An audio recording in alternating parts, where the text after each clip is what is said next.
Policies of inclusion.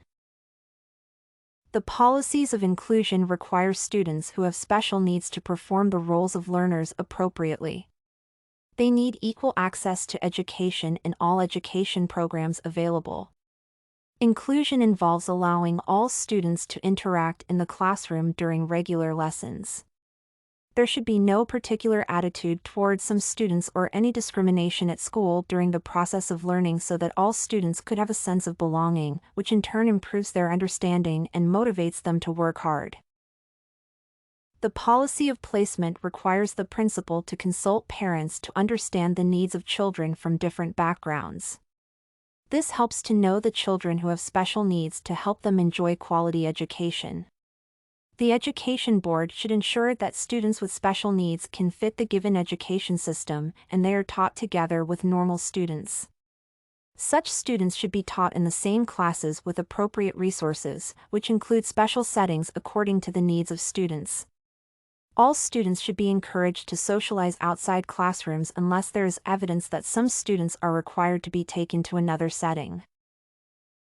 Planning as a policy should be done to ensure that students adapt to instructions provided as well as methods of assessment. The learning outcomes expected should not be modified without informing the students so that they can adjust accordingly. There should be a plan where a few hours are allocated for remedial classes, which are provided by another person who is not their classroom teacher. The students with special needs should have learning activities according to the specific needs of each student. The district headquarters should provide such services to all schools. Evaluation and reporting should be based on the standards set for all students, which should be found on the achievements expected. The students who have special needs are supposed to have extra support from teachers so that they achieve most of the anticipated goals. The reports provided by the teachers should outline the ability of students in different subjects and ways of helping the students succeed in learning.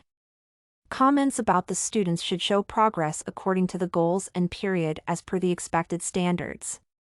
When a teacher from another school is employed to teach students on some specific topic, a report is necessary for the performance of the students. The person responsible for the distribution of resources should ensure that they are distributed equally to all students. The ministry reviews the performance of students through monitoring the grades they obtain during exams. The planning of how the services are delivered at schools is done at a district level so that the education needs of students are taken care of. Implementation of these policies in education and the classroom. The implementation of these policies requires the classroom to be without any distracting objects.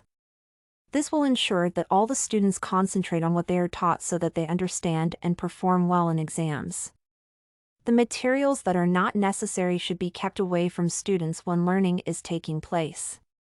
The students should have frequent breaks so that they could relax and concentrate. Time management is significant, as well as transitions that provide activities to separate work periods. The students should have additional time to complete assignments. There should be enough time for homework so that the students complete it according to the deadline. The students should be reminded several times about changing the activities that they are supposed to perform. The work of students for usual assignments should be reduced so that they get time to rest after learning.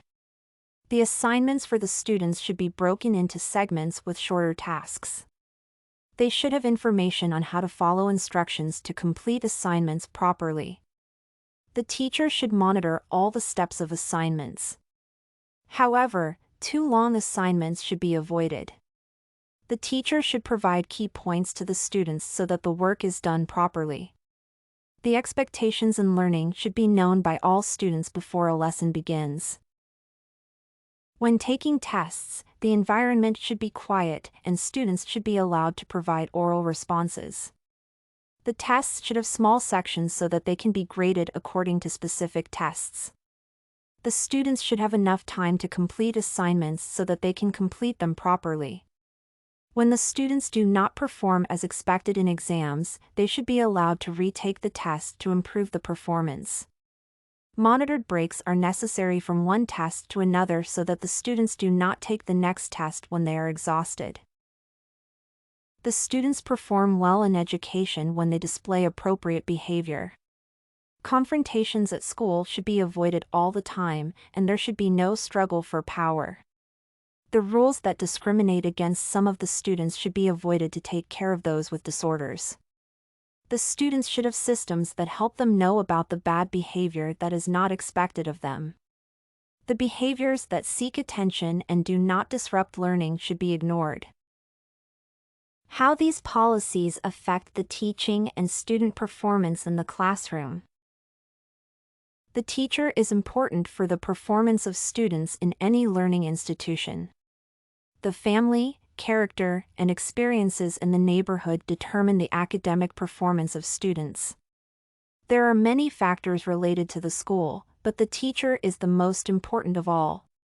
When looking at the performance of students in regards to reading or doing a test, the teacher has the greatest impact even in situations where the facilities are of high quality. The student's performance may influence an individual or a family and affect the achievements of students. The public policy ensures the improvement of the teaching process itself when teachers are trained properly, but the characteristics of students are almost impossible to change. The performance of students is used to identify effective teachers. The teachers do not become effective because of the schools they attended or the experience they have in teaching. The effectiveness is best assessed by their performance and the achievement of students in tests. This has led to policies that require the evaluation of teachers as they perform their jobs. When a teacher is effective, he or she remains effective even after changing school. There is evidence that the impact of any teacher does not change in a new school even if the school is less disadvantaged. The achievement of students is high at schools where the teachers are effective. Teachers who are not effectively contributing to low performance, and the students do not have any ability to improve their performance. Everything you need for studies, essay samples, writing tools, and tips, you can find at studycorgi.com.